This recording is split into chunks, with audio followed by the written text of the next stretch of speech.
Have you ever wondered how much a conference costs to run? Let me dive into the numbers here with you guys quickly and show you some of the challenges in setting up a conference here. So we recently had a wildly successful conference again at the Quaint Quant Conference. This is our third year doing it, but I don't know how many more of these I can actually do on my own dime here. So let's dive into this. I know a lot of people have been asking, they want to set up conferences. We have invites to do conferences all over the US now. I think I have like 4 locations across the US that want to do it, that have some sort of sponsorship and involvement. But let me just get into the numbers here quickly to kind of show this, and then I'll talk briefly about the challenges of actually organizing and setting all this up. So first off is going to be the venue here. So the venue we typically get donated. This is going to be venue plus parking. Not all years have I got free parking. Some years I've actually had to pay for the parking, but I like to bundle everything together for a much better conference attendee experience here. Now, if these were not donated, I can tell you these are probably around like $20,000, but we're just going to pretend we have an amazing sponsor like we've had over the last few years, and this comes out to zero. The big issue here that kills you is going to be actually the food. So when we do food, it's typically tied into the vendor. Regardless if it's a university, corporate setting, there's tends to be like a preferred vendor list, or it's on-site or something like that. I will tell you food typically costs $35 to $75 per person, depending on the food that you want. Breakfast, we typically do breakfast, lunch, and then a like dessert networking hour at the end of this sort of thing. This seems expensive. I know I could do it for probably half the price of doing it myself, but these are tied into the venues here. But things to think about, because these are things you want, is beverage refills. So often the coffee stations, the sodas, the waters, like a lot of that gets refreshed throughout the day. They have to pay someone to do that, and that makes sense. You've got to bring someone to do that. Those cost money. Also, there's going to be, I'm going to call it like, setup and cleaning. So again, there is a setup and cleaning fee that's baked into this food price as well. And there are contracts and they lay out all these numbers, but it varies a lot depending on university, corporate sponsors, venues, all those sorts of things. But all that gets baked into that food cost because somebody does have to come and set all that food up for you. And again, if you have some sort of like your refrigerated items, you want ice underneath of them. And if you want your coffee hot and warm, you want heaters under them. There's a lot of things that go into this, and this is something I think to think about. Now, to keep this in mind, a few years ago, I think we did like $30 student tickets and $60 practitioner tickets. We lost a bunch of money, let me tell you that. This year we did $60 student tickets and like $130 practitioner tickets. I will tell you, you do not get the actual dollar value here for these ticket sales. There's some sort of discount. So like I think like $120 out of this $130 is what we actually got. The rest goes through like Eventbrite's ticketing fees and process for handling transactions and all that. Something else is going to be refunds. You can refund tickets for people that cancel, and you can make them pay the fee. Again, trying to make this a fun, exciting conference and to bring people back. I cover those refund fees myself every single year. So that eats into the cost itself. So just keep this in mind as we're going through the numbers here. Next is going to be marketing materials. And marketing materials typically cost about $3,000 for a conference of approximately 200 people. So if you're curious what marketing materials are, the fancy lanyards, the signs. So when you go to our conferences, we have a bunch of signs guiding you from parking to the event, so you're not lost and frustrated, you're there on time. And of course, you want the fancy lanyards with your name and all that stuff on there, and the cases. We do fancy cups. There are other sorts of decorations, like we have glowing little balls and globes around with our themes and our colors, and we bring everything together. Our marketing team has done great at that. There's also the website. So you have to maintain and process a website so people can see the agenda. They get excited. It's part of the branding and the marketing.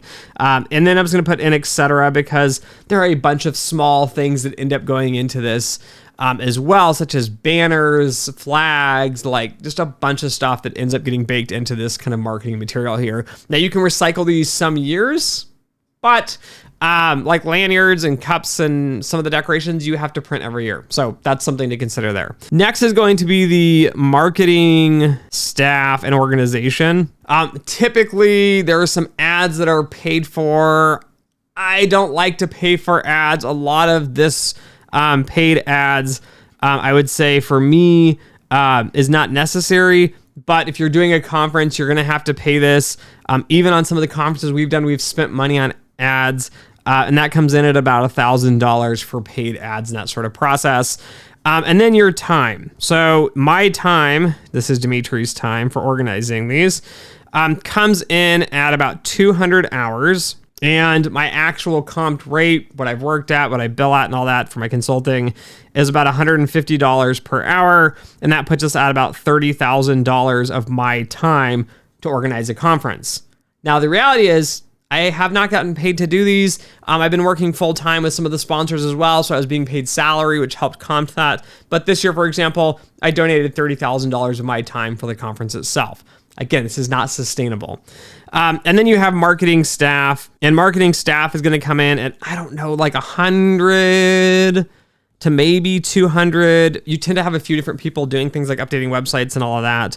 I'm just going to pretend it's 100 to keep it cheap for this analysis. But if you have more staff and more people and all that, and typically this will be something at like around $75 an hour. You're looking at like about $7,500 for their time. Again, it could be more, it could be less, depending on organization structure and how much work needs to get done. Because like our website this year, which is why I'm estimating these hours much lower, is we didn't have to build a website. It was already built. So we just updated a bunch of the material on that. So something to think about. And then finally, I do what's called the speaker's dinner. And so one thing I will tell you here in a second, we get into the details and organization and planning quickly.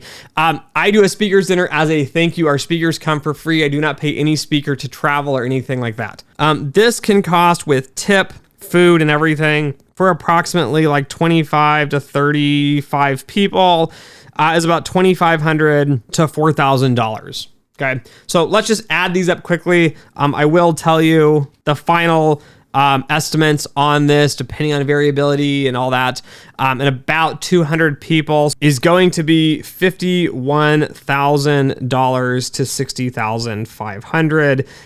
Even if I did everything for absolute free, that still puts us at $21,000 to $30,000 with free Dimitri. Now, there's something else that you're probably not going to consider, and this is going to be social capital and planning. So I'm going to put social capital. So as I mentioned, with this planning and process, we have 3 tracks. The reason I've done this is I've had a lot of speakers that really wanted to get involved. And again, my social capital makes this possible. So I go out and ask a bunch of my friends and colleagues and contacts, people even I don't know, and say, hey, we're doing this awesome conference. Please come speak, be involved with the community itself. And these people actually donate all of their money and their time to get there. So I'm not including that in the budget. If there was a speaker I really wanted, they're a pseudo friend of mine. I've worked with them a little bit over the years. They wanted me to pay just their expenses to come. A few other people are like, oh, I'm really interested in coming. Can you pay me to come? No, I don't have budget for that. So I got to come up with basically at hard cost, $21,000, but realistically for these to continue, it'd need to be about $50,000 to $60,000 to do a conference here in itself. So social capital and getting speakers is a very, very challenging thing. And so imagine you do 4 or 5, 6 of these a year, even just 2 a year, and you're traveling. New York City, pretty easy to do. Everyone's already there. They can swing by for an hour. That makes a pretty awful conference. You want people stuck at the conference because I want to chat and get to know you, and I want to talk to a bunch of people and network and have that feel, that quaint quant conference sort of feel there. And so to do a quality conference like that, I tend to like people to travel. New York City is a little bit different. Cities with lots of speakers is different. Shockingly, Dallas has tons and tons of quants, and I can't get hardly anyone to speak. So that is a challenge in itself, and social capital is a big constraint and part of that. So you might have to add in budget for that if you wanted to do something different. Now, the other portion of this is going to be the organization. And some of the organizational challenges is going to be getting speakers lined up, processed, information, tracking, signees and all of that. And so getting all of that tracking and processing, getting presentations, so I get them like the night before. I got one the day of. You have to get all this stuff gathered, processed, have all the technology set up to be able to do it with the venue and everything.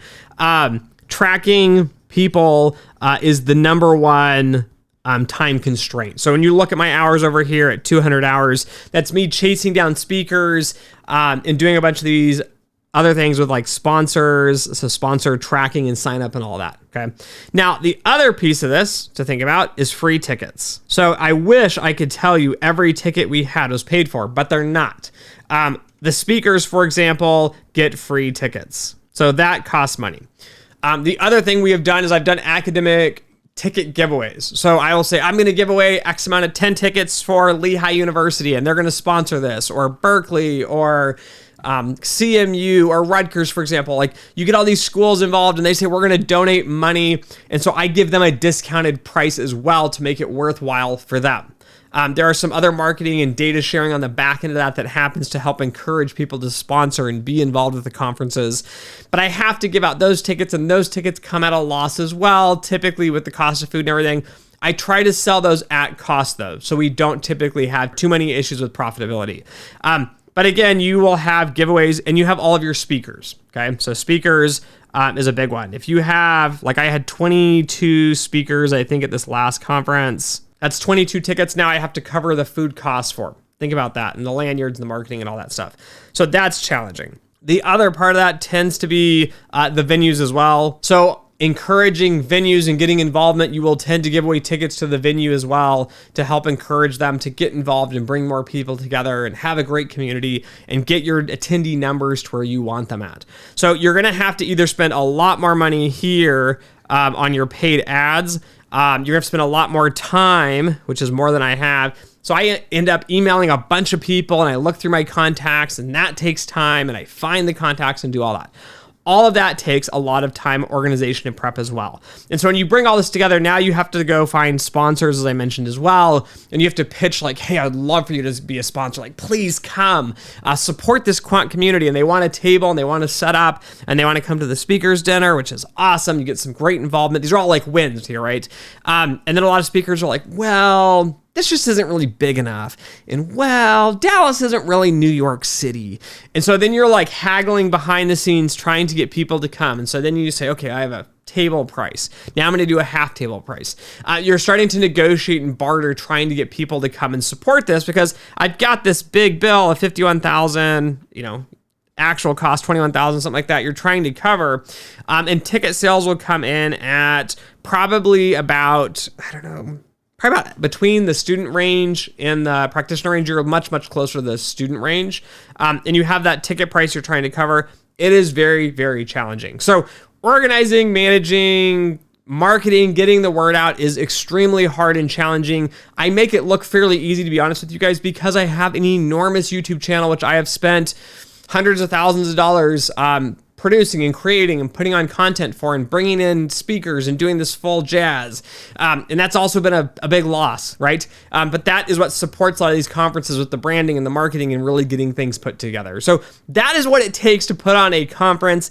I love doing the conferences, to be honest with you guys. I love being involved with it, but I do a lot of it for free. And moving forward, that's going to be the question and the debate I'm kind of weighing here is, can I afford to do these moving forward? Can we get enough sponsors to help cover that bill and make it worth my time?